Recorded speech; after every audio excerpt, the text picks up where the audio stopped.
বন্ধুসকল নমস্কাৰ নমস্কাৰ নমস্কাৰ মই ইংৰাজ আকৌ আহিলোঁ আপোনালোকৰ মাজলৈ বন্ধুসকল আৰু মোৰ মৰমৰ শুভাকাংক্ষীসকল বৰ্তমান মই উপস্থিত আছোঁ অৰুণাচল প্ৰদেশৰ লিকাবালিত আৰু লিকাবালিৰ মাছমজিয়াত আজি মই ইংৰাজ বৰ্তমান মই উপস্থিত আছোঁ মালিনী থান আৰু মালিনী থানৰ দুৱাৰ দলিত আজি মই ইংৰাজ আৰু মোৰ সৈতে আছে শ্ৰদ্ধাৰ আমাৰ ৰাজখোৱা ছাৰ আৰু এফালে আছে আমাৰ খুৰী ৰেণু খুৰী আজি এই মালিনী থানৰ দুৱাৰ দলিত মোৰ সৈতে আছে দুজন শ্ৰদ্ধাৰ খুৰা আৰু ছাৰ ছাৰ প্ৰথমে আপোনাক অভিনন্দন জনাইছোঁ ছাৰ ভালে আছে আজি মালিনী থানৰ দুৱাৰ দলিত ইংৰাজৰ সৈতে আপোনাক মই দেখা পালোঁ মনটো বিৰাট ভাল লাগিছে মোৰ ভাল লাগিছে হয় ছাৰ মই অকণমান জানিব বিচাৰিছোঁ মালিনী থানৰ আঁৰৰ ৰহস্যটো অকণমান উত্তৰ পূব ভাৰতৰ এক কামাখ্যাৰ পাছত একমাত্ৰ শক্তিপীঠ আৰু ইয়াৰ ঐতিহ্য আছে ই মহাভাৰতৰ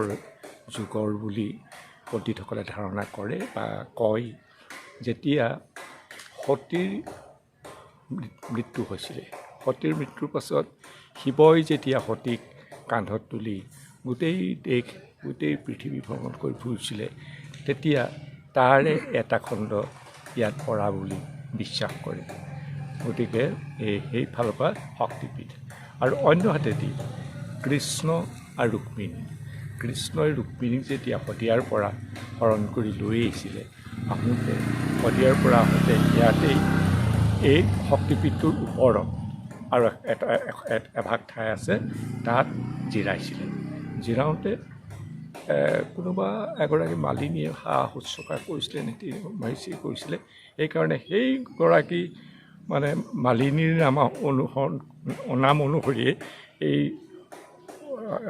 শক্তিপীঠক মালিনী থান বুলি কয় হয় হয় হয় ছাৰ ধন্যবাদ জনালোঁ আপুনি এটা ইমান সুন্দৰ এটা আঁৰৰ ৰহস্যটো ক'লে ছাৰ সঁচাকৈ বিৰাট ভাল লাগিলে বাৰু ধন্যবাদ জনাইছোঁ আপোনাক এতিয়া হৈছে খুৰী কাষলৈ খুৰী মালিনীৰ থানৰ দুৱাৰ দলিত আজি আমাৰ খুৰীৰ সৈতে কেনেকুৱা অনুভৱ ভালেই লাগিছে আমি ইয়ালৈ আগতে প্ৰায়ে আহোঁ ইয়াত মালিনী মেলাৰ বাকৰিত হয় 4-5 দিনীয়াকৈ তেওঁলোকৰ উৎসৱ হয় অৰুণাচলৰ আৰু বহুত আজিকালি মানে বহুত দূৰৰ পৰা মানুহে মালিনী থান চাবলৈ আহে তেওঁলোকে কিবা যদি মানস কৰি থয় ইয়াত উৎসৰ্গা কৰিলে ফল পায় বুলি আমি জানো আৰু এতিয়া মালিনী থানটো আগতকৈ অলপ পৰিৱৰ্তন হ'ল পুৰণা মালিনী থানৰ ঠাইত নতুনকৈ নিৰ্মাণ কৰি পেলাই মানুহক মানে আকৰ্ষণো কৰা হৈছে নতুন বস্তুৱে তেনেকৈ এতিয়া নতুনত্ব পোৱা হৈছে আৰু ভাল লাগে পাহাৰীয়া পৰিৱেশত গছে বনে কেওফালে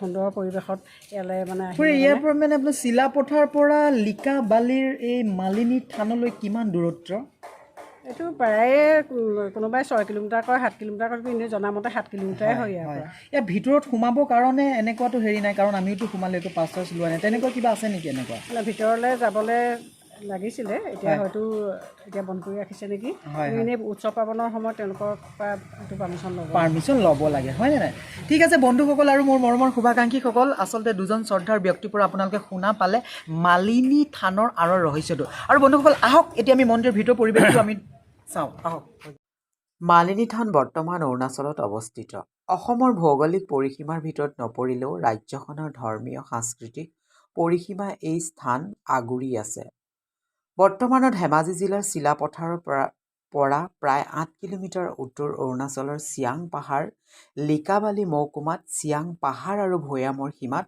পাহাৰৰ ওপৰত মালিনী থান অৱস্থিত প্ৰাচীন কামৰূপৰ সীমাৰ ভিতৰত এই স্থান অন্তৰ্ভুক্ত আছিল 7ম শতিকাত ৰজা ভাস্কৰ বৰ্মনৰ ৰাজত্বৰ কালত প্ৰাচীন কামৰূপ ৰাজ্যৰ পূব সীমাই বৰ্তমানৰ মালিনী থানকে ধৰি ইয়াৰ আশে-পাশে থকা সমগ্ৰ অঞ্চল সামৰি লৈছিল হিউৱেন চাঙৰ টোকাত ইয়াৰ উল্লেখ আছে এই থান কেতিয়া কোন ৰাজবংশৰ দিনত নিৰ্মাণ কৰা হৈছিল ডাৱৰ কৰা টান যদিও পুৰাতাত্ত্বিক গৱেষকসকলে খ্ৰীষ্টীয় 10ম শতিকাৰ পৰা 12শ শতিকাৰ পৰ্যন্ত প্ৰাচীন কামৰূপ ৰাজত্ব কৰা পাল বংশীয় ৰজাসকলে এই মালিনী থান নিৰ্মাণ কৰে বুলি অনুমান কৰিছে মালিনী থানত প্ৰধানত দেৱী দুৰ্গা আৰু ভগৱান শিৱৰ নামত উপাসনা কৰা হয় এই থান 13-14 শতিকাৰ মাজত চুতীয়া ৰজাসকলে নিৰ্মাণ কৰা বুলি জনা যায়।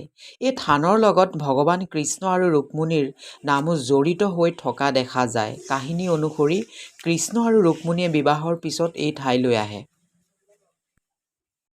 মই মহামালিনী থানৰ ভিতৰত আছোঁ, মন্দিৰৰ ভিতৰত আছোঁ আৰু বৰ্তমান মোৰ সৈতে আছে ইয়াৰ এজন পণ্ডিত আৰু মই তেখেতৰ পৰা কিছুমান কথা মই জানিবলৈ প্ৰয়াস কৰিম। पंडित जी नमस्ते। नमस्ते। कैसे हो आप? ठीक है ना। पंडित जी ये जो मंदिर है ना, ये मालिनी थान है कि नहीं, ये मालिनी थान कितना साल हो गया यहाँ पे? मालिनी थान से जुड़ी हुई कथा आज की नहीं है, मतलब प्राचीन संपदा है ये। नॉर्थ ईस्ट की। जब भगवान कृष्ण रुक्मिणी का हरण करके लाए थे तो इसी मार्ग से होते द्वारिका गए थे। तो उसी समय में भगवान कृष्ण रुक्मिणी यहाँ पर आकर के ठहरे हुए थे। तो और थोड़ा आगे यहाँ से कुछ मतलब 5-6 किलोमीटर आगे आकाशी गंगा है, वहाँ पर स्नान भी किया था उन्होंने। तो माँ पार्वती भगवान कृष्ण रुक्मिणी आए बोल करके उनके लिए माली की रूप बेटी के रूप में आकर के यहाँ फूल माला अर्पण की थी, जिसे उनका गंधर्व विवाह संपन्न हुआ था। तो उसी समय भगवान कृष्ण ने पहचान लिया कि मालिनी रूप जो है पार्वती हैं, क्योंकि भगवान कृष्ण और रुक्मिणी का विवाह जो था वो थोड़ा विवादित भी था। शिशुपाल से विवाह की तय हो चुकी थी। तो फिर रुक्मिणी जी चाहती थी, भगवान कृष्ण से अशेष प्रेम करती थी, तो उन्होंने किसी अपने पंडित के द्वारा कृष्ण को संदेश भेज करके फिर कृष्ण को यहाँ बुलवाया गया। फिर कृष्ण ने उनका हरण किया।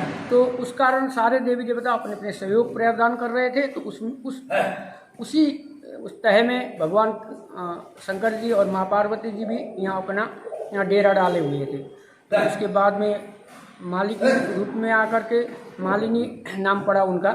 भगवान कृष्ण का गंधर्व विवाह यहाँ संपन्न हुआ, तब भगवान कृष्ण ने नाम दिया कि आप कलियुग में मालिनी नाम से प्रसिद्ध रहोगी। फिर कालांतर में जब रजवाड़ा का जमाना आया तब असम के एक लक्ष्मी नारायण राजा ने ये भव्य शिलाओं का पत्थरों का मंदिर बनवाया ना। ये पत्थर मतलब इनमें सीमेंट ईंटा का प्रयोग नहीं है। ये काले रंग के पत्थर जो है इन पत्थरों का मंदिर बनाया। उसी समय में से ये मूर्ति जो है करीब 1500 सेंचुरी से पहले की है।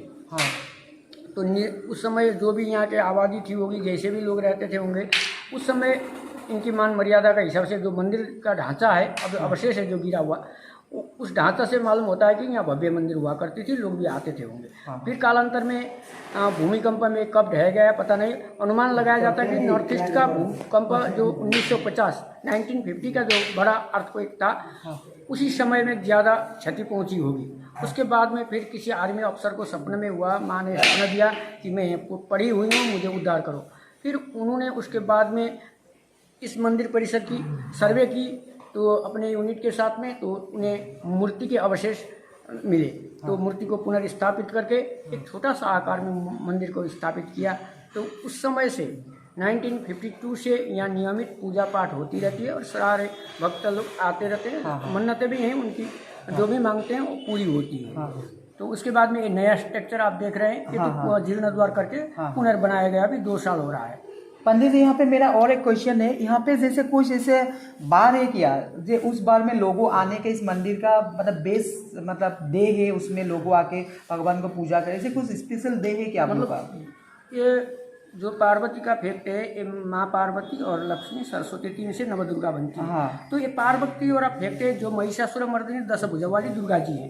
तो दुर्गा जी का एक्चुअली में दिन के हिसाब से नहीं, तिथियों के हिसाब से होता है। जैसे प्रतिपदा से नवरात्रि चालू होती है, तो प्रतिपदा, तृतीया, पंचमी ये वगैरह लेते हैं। और विशेष करके सप्तमी, अष्टमी, नवमी को इनको ज़्यादा मान्यता दी जाती है। तो उसके बाद में अगर आपका श्रद्धा हो तो चतुर्दशी को भी चतुर्दशी में यहाँ पे मतलब पूजा पाठ करने का ज्यादा होता है। लेकिन जैसे बार नहीं है कि स्पेशल जैसे संडे नहीं, मतलब लोगों का आना यहाँ का तांता जो है गवर्नमेंट छुट्टी के हिसाब से ज़्यादा होता है। संडे को ज़्यादा भीड़ होती है और उसके बाद में मंडे को भी थोड़ा होती है, क्योंकि मंडे को हमारे हिंदू सनातन धर्म में पहला दिन माना जाता है।